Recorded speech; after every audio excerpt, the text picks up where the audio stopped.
Hello student. अगर हम लोग बात करें तो अभी तक मैं आपको आईसीएसई बोर्ड सिविक्स के 2 क्लासेस जो हैं वो ले चुकी हूँ, है ना। सुप्रीम कोर्ट, हाई कोर्ट पे ये हमारी थर्ड क्लास है, ठीक है ना। तो अभी तक हम लोगों ने बात की अपॉइंटमेंट, क्वालिफिकेशन, कंपोजिशन, ये मैं पढ़ चुकी हूँ। और इसके ऊपर अगर बात किया जाए, हमने आपको जितने भी इनकी पावर्स, फंक्शंस है, वो सारी आपको बता दी हैं और आई थिंक बहुत क्लियरली बताई हैं, ठीक है। इसका एक लास्ट जो पॉइंट है हमारा, enforcement of fundamental right and issuing the writs, इसको मुझे आज समझाना है। तो मैं आज इसको कंप्लीट करके फिर जो बचा हुआ है उसको नेक्स्ट वीडियो में कंप्लीट करके पूरा चैप्टर जो है, दोनों चैप्टर मिक्स करके ख़त्म कर दूँगी, ठीक है ना। तो विदाउट टाइम बर्बाद किए हुए हम लोग आगे बढ़ते हैं। फिलहाल अभी 42 सेकेंड हुए हैं, ठीक है, लेकिन कोई बात नहीं, हम लोग टाइम नहीं बर्बाद करते हैं, आगे स्टार्ट करते हैं। तो होता क्या, जैसे बताते हैं हम लोग, आपको बात करते हैं कि देखिए, हम जो है सुप्रीम कोर्ट को गार्जियंस बोलते हैं फंडामेंटल राइट का। तो भाई कुछ तो पावर उसके पास होनी चाहिए। उसके पास अगर कोई पर्सन है जो आपके फंडामेंटल राइट को वायलेट करता है, तो उसके खिलाफ में जो हमारे बोल सकते हैं सुप्रीम कोर्ट है, हाई कोर्ट, दोनों के पास पावर है, ठीक है। दिमाग में रखना, ये जितना भी डाटा लिखा है वो दोनों का है। सुप्रीम कोर्ट का आएगा तभी आपको ये लिखना है, हाई कोर्ट का आएगा तो यहाँ पे जहाँ सुप्रीम कोर्ट लिखा है वहाँ हाई कोर्ट कर दीजिएगा और पूरा सेम टू सेम छाप देना है, ठीक है ना। तो चलिए हम लोग आते हैं। तो पहला आते हैं हम लोग, पहली जो हमारी है विशेष, ये हमारी रिट है। तो उसमें देखो लिखा क्या है, इसके कीवर्ड याद रखना है, हैव अ बॉडी, ठीक है। जो हमारी जो बात है पर्सनल फ्रीडम ऑफ सिटीजन की बात करता है। पहले एक बार पढ़ लेते हैं फिर आगे बढ़ते हैं हम लोग। The court can get the body of any person released if it have been unlawfully captured by any person, a group of person और बाई स्टेट, ठीक है। अब समझते हैं, चलिए। तो हमने इंग्लिश में अच्छे से बोल के आपको समझा दिया है, बट चलिए आते हैं यहाँ पे। जैसे समझिए, एक सेकेंड वेट, अब थोड़ा आराम से समझते हैं, ठीक है ना।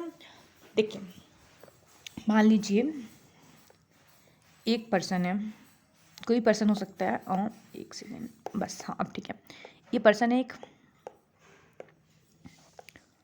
और ये एक लड़की है, ठीक है ना। वैस ये गर्ल्स। अब मान लीजिए, सॉरी गर्ल्स है ना, तो इन लोगों ने जो है भाग के शादी की, एग्जाम्पल समझते हैं, ठीक है। अब ये मत समझिएगा एग्जाम्पल, क्योंकि इस एग्जाम्पल से मुझे लगा बहुत अच्छे समझ में आ जाएगा। दोनों ने आराम से शादी की, भाग के, इतना हो गया। अब प्रॉब्लम क्या हुई, उसके बाद इन दोनों के जो पेरेंट्स हैं उसको पकड़ लेते हैं। लड़की भी लीगल्स है 18+, लड़का भी लीगल है 18+, ठीक है ना। उसके बाद लड़की के घर वाले इस लड़की को ले जाकर क्या करते हैं, रूम में लॉक कर देते हैं। और अगर बात किया जाए, लड़के के ऊपर, जो लड़का है उसके ऊपर इल्ज़ाम लगाया जाता है कि इसने हमारी लड़की को किडनैप किया है, ठीक है। अब थोड़ा सा आराम समझते हैं केस को। ये जो पार्टी है लड़की की वाली, वो अच्छी खासी पैसे वाली पार्टी है, अच्छा खासा इनके पास पैसा है, ठीक है। तो नॉर्मल सी बात है, ये इन्फ्लुएंस कर देंगी, जो भी हमारी पुलिस है उसको इन्फ्लुएंस कर देंगे, थोड़ा सा पैसा खिलाएंगे, भैया ये पकड़ो, ठीक है। तो एक केस में क्या है, अगर बात किया जाए, और इस पर्सन को उठा के जहाँ कहाँ डाल दिया गया है, जेल में। अब इसका जेल में डालना भी गलत है। देखिए प्रॉब्लम क्या है, ये कह रहा है कि आपने इसने किडनैप किया, और किडनैप नहीं किया, इसका आंसर कौन देगा, ये लड़की देगी, है ना। और इसको इन्होंने क्या कर दिया है, बंद कर दिया है रूम के अंदर, ठीक है ना।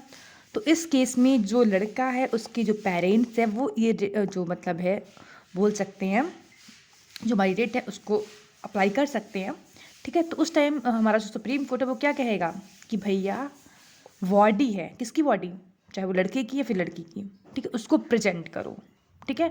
मतलब क्या है, ये लड़की की बॉडी किससे बोला जाएगा आपको, जो हमारे बोल सकते हैं, जो पुलिस है जिसने भी गिरफ्तार किया है उससे बोला जाएगा कि इस लड़के की बॉडी को प्रेजेंट करो, ठीक है, वाई की बॉडी को प्रेजेंट करो। और देन जो इसकी फैमिली वाले हैं, लड़की की फैमिली वाले, उससे बोला जाएगा कि भाई लड़की को भी प्रेजेंट करो। तो यहाँ पर अगर बात किया जाए तो ये तुम्हारा एक एडमिनिस्ट्रेशन पर्सन है, जो लड़की की बात करें उससे बोला गया क्या कि लड़की की बॉडी को प्रेजेंट करो। यहाँ पूरा फैमिली जो है, पूरा ग्रुप है, उससे बोला गया लड़की को प्रेजेंट करो, ठीक है। तो जिससे क्या हो, बोल सकते हैं जो भी बात है रियलिटी वो सामने आ सके, जो फेक बोल सकते हैं, जो चीज़ें लग रही हैं फेक, जो चीज़ें हैं वो हट सकें। आया समझ में।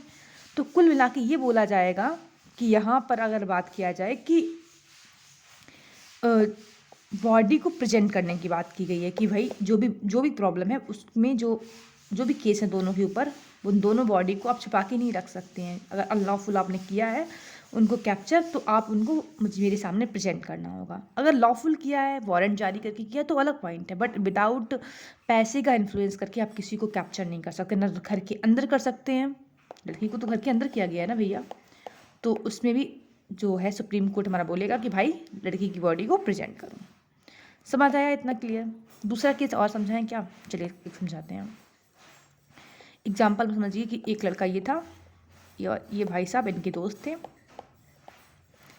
ठीक है ना। इन दोनों में आपस में लड़ाई हो गई और इनका टूट गया सर, ठीक है, इनका सर टूटा। लेकिन भाई ये थे पैसे वाली पार्टी, अच्छा खासा पैसा था, और इन्होंने क्या किया, पुलिस को दे दिया पैसा, और पुलिस जो है इन्हीं को गिरफ्तार कर ले रही है और इनको जेल में बंद कर दिया है, ठीक है ना। विदाउट किसी बोल सकते हैं सबूत को लेकर इनको कर दिया गया। तो सुप्रीम कोर्ट क्या कहेगी, पहले लड़के को सामने लेके आओ, और इसके ऊपर टॉर्चर किया जा रहा है कि भाई तुमको ये बोलना है कि मैंने गलती की है, जो भी चीज़ है मैंने मर्डर किया है, जो भी हुआ है चीज़ें वो मैं, मतलब मेरी गलती है, ये करना है। तो इस टाइम सुप्रीम कोर्ट बोलेगी कि भाई तुम जाओ और इसको प्रेजेंट करो कोर्ट में, ठीक है, कोर्ट में लेके आओ। मतलब में सीधा सीधा अनलॉफुल तरीके से जो आपने जेल में बंद करके रखा है उससे छोड़ने का काम, freedom of the man, freedom of the individual की बात करता है ये रिट, ठीक है, विशेष जो रिट है हमारी। आई थिंक आप लोग को अब समझ में आ गया होगा, ठीक है ना। सेकेंड अगर हम लोग बात करें, फिर क्या होता है, प्रोविजन, ठीक है, प्रोविजन। इसमें क्या होता है, इसको आराम समझ लेते हैं। Such a type of writ इंच and order from the superior court to the inferior court to stop the proceeding in a case which is in the opinion of the higher court might be contemplating to do in excess of its jurisdiction। नहीं समझ आया, कोई बात नहीं, आराम समझाते हैं, समझिए। एक मान लीजिए एग्जाम्पल, एक सब ऑर्डिनेट कोर्ट है, एक सब ऑर्डिनेट कोर्ट है, ठीक है ना। हम पढ़ चुके हैं आगे, ये 7 ईयर इनका होता है लिमिट, इनकी 7 ईयर से ऊपर आप इम्पीचमेंट नहीं सुना सकते, ठीक है, ये है। अब हाई सुप्रीम, मैंने सब ऑर्डिनेट कोर्ट को ऐसे लिख दिया है, ये सब ऑर्डिनेट कोर्ट है, ठीक है, एक सेकंड, सब ऑर्डिनेट कोर्ट, ठीक है ना। हाई कोर्ट इससे हायर वाला है, तो हाई कोर्ट इनसे बोल सकता है कि जो आप प्रोसीडिंग कर रहे हैं ना उसको तुरंत का तुरंत स्टॉप करिए, क्योंकि ये जो प्रोसीडिंग जिस केस पे आप कर रहे हैं वो आपकी ज्यूरिडिक्शन में नहीं आता है, समझ रहे हैं आप। तो ये बोलना, जो ये रिट जारी की जाती है किसके द्वारा की जाती है, हाई कोर्ट के द्वारा, ठीक है। अब मान लो एग्जांपल हाई कोर्ट में ऐसा कोई चीज़ चल रहा है जिसकी लिमिट जो है, मान लो एग्जांपल इंटरप्रिटेशन वाला कुछ है, तो उस टाइम बोल सकते हैं सुप्रीम कोर्ट इनसे बोलेगा कि ये आपकी ज्यूरिडिक्शन के अंदर नहीं आता है, ठीक है, ये केस मेरे ऊपर जो है वो दीजिए। आया समझ में? मतलब अपने से लोअर वाला जो कोर्ट है वहाँ जो प्रोसीडिंग चल रही है वहाँ उसको रोकना कि ये प्रोसीडिंग आपके ज्यूरिडिक्शन में नहीं आता है, ये आपके दिमाग इसमें काम नहीं कर रहा है, ये मेरी ज्यूरिडिक्शन के अंदर, ये मुझे ट्रांसफ़र करिए, ठीक है। तो सेकेंड हमारी ये हो गई, समझ आया।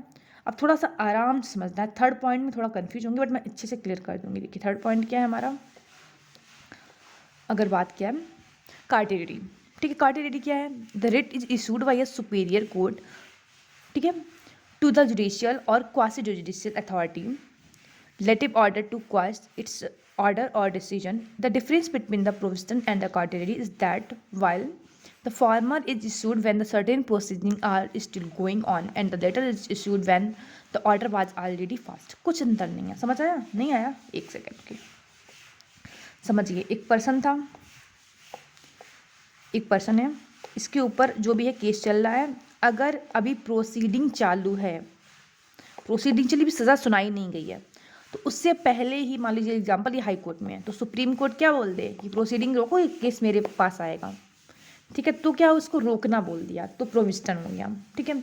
अगर हम लोग बात करें, ये केस चल रहा था सब ऑर्डिनेट कोर्ट में, अगर बात करें केस चल रहा है, ठीक है ना, और ये बैठे हैं हाई कोर्ट साहब और इन्होंने इनको सज़ा सुना दी, 7 ईयर जो भी सुनाई है, 7 ईयर से मान लो 9 ईयर की सुनाई है, जो भी है, सज़ा सुनाने के बाद प्रोसीडिंग हो गई, सज़ा भी सुन गई, तब क्या बोलेंगे हम लोग, कार्टेरिटी, ठीक है।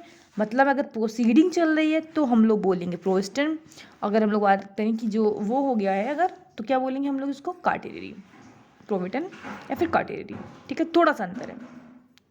फिर आते हैं हम लोग मेंडबस। मेंडबस की अगर बात करें, it is literally mean we command, reference, आराम से इस वर्ड को याद रखना है, वी कमांड मतलब है, एक सेकेंड, ये ठीक है, we command reference to this writ is thus a short command from the superior court to the subordinate court or an administrative court of authority in case they refuse to exercise their jurisdiction, refrains to fail perform their duty. नहीं समझ आया? इसको एक case आराम से समझ सकते हैं। बी कमांड याद रखना है इसका कीवर्ड, ठीक है, कि मैं कमांड देता हूँ, ठीक है। इसे समझिए एग्जाम्पल, एक ये पर्सन है, ये भैया पर्सन है, अरे भाई साहब, ये भाई साहब हैं, ठीक है। अब प्रॉब्लम क्या हुई कि इनके ऊपर मान लीजिए एग्जाम्पल रेप चार्ज है, ठीक है। सबसे इम्पॉर्टेंट मुझे यही लगता है फिलहाल इंडिया के अंदर, जो इंडिया के पूरे वर्ल्ड के अंदर है भाई, बहुत प्रॉब्लम है। अब क्या है, इस एग्जाम्पल रुक अच्छे समझाते हैं, रुक इसको केस को थोड़ा आराम समझते हैं। ये है लड़की, ठीक है, और ये रहा लड़का, केस चल रहा है रेप वाला, ठीक है। ये रेप वाला केस, ये रेपिस्ट जो पर्सन है वो है, ठीक है। अब इसने रेप करने के बाद क्या किया, इसकी जो है वो उसको मार दिया, मतलब मर्डर कर दिया, डेथ सेंटेंस, मतलब ये लड़की मर चुकी है, ठीक है ना। रेप किया, उसके बाद इसको हत्या कर दी गई है, तो ये मर गई है। अब लड़की के घर वाले ने क्या किया है, इस लड़की ऊपर केस किया, लेकिन प्रॉब्लम पता है क्या निकली, ये लड़का था एक मिनिस्टर का बच्चा निकला, ठीक है ना, किसी लीडर का बच्चा है।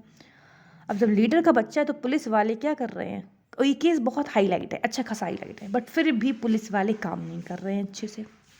इसकी प्रोसीडिंग जो है 1 महीने से, मतलब वो जो होता है ना कि दैट टालना, है ना, चीज़ों को टालते रह रहे हैं। 1 महीना बीता, फिर 2nd महीना बीता, 3rd महीना बीत रहा, और लड़की के घर वाले थोड़े इकोनॉमिकली वीक हैं, वो प्रॉब्लम है, साइड इकोनॉमी बहुत ज़्यादा है। तो इस केस में मतलब देखिए सबको दिख रहा है ये लड़का जो है इसकी पूरी गलती है, रेपिस्ट है, साफ साफ समझ में आ रहा है, लेकिन फिर भी जो चीज़ें हैं, जो प्रोसीडिंग है, वो तुम्हारी पुलिस कर ही नहीं रही है, बहुत स्लो प्रोसेस है।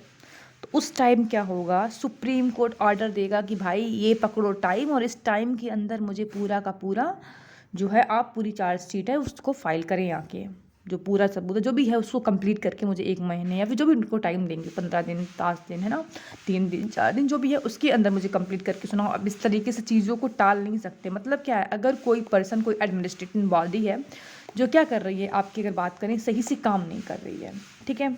अब नॉर्मल सी बात है, सही से काम कब नहीं करेगी, जब दूसरे से पैसा लेके बैठी होगी, है ना। तो उस केस में जो है आपकी सुप्रीम कोर्ट या हाई कोर्ट जो है कमांड करेगी उस एडमिनिस्ट्रेटिव ऑफिसर या फिर पूरी बॉडी को, हमको टाइम पर चाहिए रिजल्ट। समझ में आया ये? इसको हम लोग क्या बोलते हैं, 1 सेकेंड रुक जाओ, मैंडेमस, ठीक है, ठीक है। इसमें यहाँ पर कमांड की जाती है, कुल मिला के इतना दिमाग में रखना है। फिर आते हैं क्यू वारंटो। क्यू वारंटो का मतलब समझना है, जैसे एक चीज़ समझिए, जैसे मान लीजिए एग्जाम्पल कि आप जो है आप एक पेपर देने जा रहे हैं, एग्जाम्पल मानिए कि आपके भाई साहब कोई IAS का एग्ज़ाम निकला, उसमें स्पेशली बोल दिया गया है कि जो पर्सन है वो वही पर्सन उसमें दे पाएगा, 1 सेकेंड, आई थिंक पूरा, हाँ, वही पर्सन उसमें रिजल्ट मतलब में फॉर्म भर सकता है जो पर्सन बोल सकते हैं हम लोग कि उसने कोई स्पेशल डिग्री, से मान लीजिए एग्जाम्पल ये बोला गया कि इसने MA जो है वो किया हुआ है बाय द ज्योग्राफी सब्जेक्ट, ठीक है ना, ज्योग्राफी सब्जेक्ट से MA किया हुआ है, उसे वही जो है फॉर्म भर सकता है, ठीक है, कोई इशू नहीं है। लेकिन पता है प्रॉब्लम क्या हुई, जो एक पर्सन था जिसने किया सिर्फ BSc है, लेकिन कुछ टाइम पता चला कि वो उस जो भी ऑफिस वहाँ पर था उसमें उसकी भर्ती कर ली गई है। मतलब कुल मिला के करप्शन हुआ है। जब बोला गया है MA विद ज्योग्राफी होना चाहिए, तो फिर ये पर्सन जो BSc करके बैठा उसकी जॉब कैसे लग गई? प्रॉब्लम है ना। जब क्राइटेरिया ही नहीं है भाई BSc का, क्राइटेरिया MA का है, PG डिग्री का, तो फिर आप कैसे ऐसे कर लिए, है ना। तो उस टाइम जो है सुप्रीम कोर्ट जवाब मांगेगी कि भाई ये कैसे पॉसिबल है, ठीक है। पब्लिक, एक चीज़ याद रखनी, पब्लिक सर्वेंट की बात करें, प्राइवेट की नहीं। ऐसा नहीं आप बोल सकते हैं कि भाई मुकेश अंबानी जो हैं वो अपने बच्चे को अपनी सीट नहीं दे सकते, है ना, तो ये आप नहीं बोल सकते, वो उनकी पूरी पावर है, ठीक है। यहाँ पर हमने सिर्फ पब्लिक सर्वेंट की बात की है। जैसे आप IAS IPS देने गए तो ये बोला गया कि 22 लोअर एज है, 22 लोअर एज है। अब पता चला एक बच्चा है वो 17 एज में IAS बन गया, या फिर 21 में IAS बन गया, तो कैसे बन गया बताइए आप, किस बेस पे आपने उसको IAS बना दिया, ये आपसे पूछा जाएगा, ये अथॉरिटी से पूछा जाएगा। कौन पूछेगा? सुप्रीम कोर्ट या हाई कोर्ट, जो भी बात करें हम लोग, जिसके पास भी ये केस गया है। आया समझ में इतना? इसको हम लोग क्या बोलेंगे, क्यू वारंटो।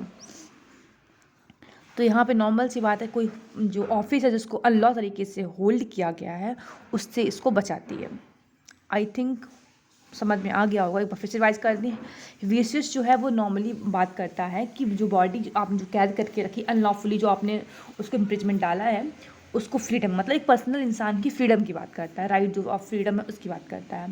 प्रोविस्टन का मतलब क्या है कि कोई चल रहा है वो इन्फीरियर में है, लेकिन अपर वाला जो कोर्ट है वो ये बोले कि नहीं ये आपकी कैपेसिटी में नहीं है, ठीक है, तो उस केस को ले ले जब केस चल रहा हो। वही केस में चलने के बाद रिजल्ट भी सुना दे लोअर कोर्ट, देन जो है अपर कोर्ट क्या कौन सी रेट लगाएगा, तुम्हारा कार्डियरी की, ठीक है। मैंडमस की रेट की बात करें, यहाँ पर क्या होता है, वो सुप्रीम कोर्ट या हाई कोर्ट जो भी वो कमांड देगा कि आप काम जो है अथॉरिटी को, कि आप अपना काम अच्छे से परफॉर्म करिए, आप अपनी ड्यूटी को अच्छे से परफॉर्म नहीं कर रहे हैं, ठीक है। क्यू वारंटो की अगर बात करें, क्यू वारंटो क्या है, क्यू वारंटी में अगर बात किया जाए तो यहाँ पर यह है कि अगर कोई जॉब है, कोई वैकेंसी है जहाँ पर अनलॉ तरीके से किसी का मतलब में अपॉइंटमेंट किया गया है, ठीक है, किसी और पद है उसको किसी ने अनलॉफुल तरीके से लिया है, तो उस चीज़ से बचाती है हमारी क्यू वारंटो। आई थिंक आपको पूरी जो 6 हमारी रिट्स हैं, दोनों के पास पावर है, हमारे हाई कोर्ट के पास भी, सुप्रीम कोर्ट के पास भी, ठीक है। तो इन रिट कौन जारी करता है, हमारा हाई कोर्ट भी कर सकता है, सुप्रीम कोर्ट भी कर सकता है। तो 5 रिट मैंने एग्जैक्टली क्लियर बता दी हैं। नेक्स्ट में हम लोग बात करेंगे इंडिपेंडेंसी ऑफ जुडिशरी। उसके बाद ये जो चैप्टर है आपका ख़त्म हो जाएंगे दोनों चैप्टर, तो बहुत सही है आई थिंक। या फिर बताइए यहीं पे स्टार्ट कर देते हैं।